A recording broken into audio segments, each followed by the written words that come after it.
एक बार की बात है। आई दादू ट्रेन में सफर कर रहे थे। वे टाटा नगर से बाटा नगर जा रहे थे। ट्रेन की खिड़की से धूप सीटों पर बिखर रही थी। आई दादू बच्चों के तो जैसे चुंबक थे। जहां भी जाते बच्चे खुद ब खुद उनके पास आ जाते। इस सफर में भी कुछ अलग नहीं हुआ। डिब्बे में बैठे छोटे छोटे बच्चे धीरे धीरे उनके पास इकट्ठा हो गए। सबकी आंखों में कहानी सुनने की चमक थी। सबकी मुस्कान में मित्रता की मिठास थी।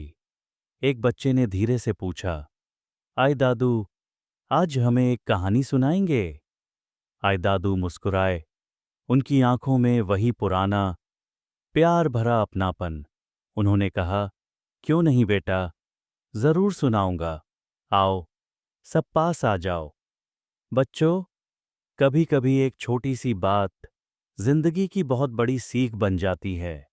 आओ, आज मैं तुम्हें एक ऐसी ही प्यारी सी कहानी सुनाता हूं। कहानी है एक किसान, उसके 3 बेटों और एक छोटे से दिए की। एक गांव में विवेक नाम का एक किसान रहता था।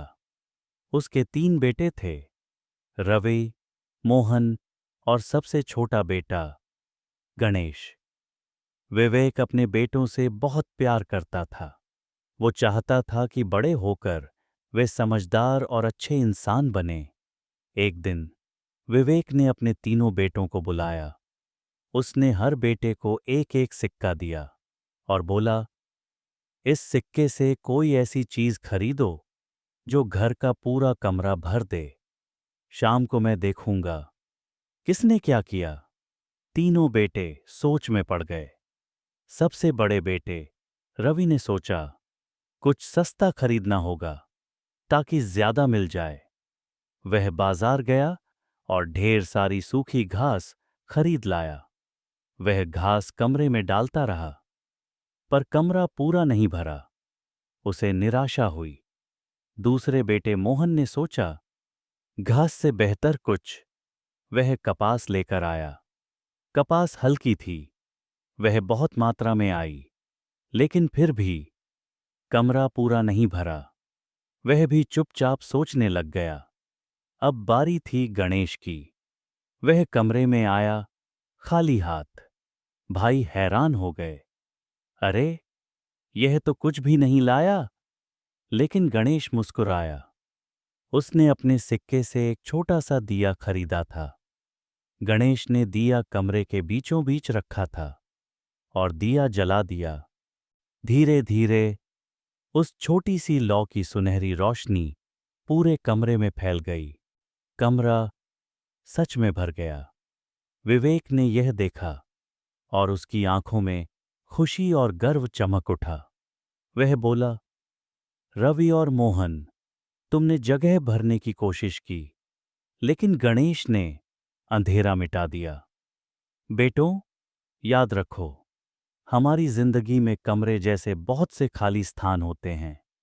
उन्हें चीजों से नहीं, प्रकाश, ज्ञान और समझ से भरा जाता है।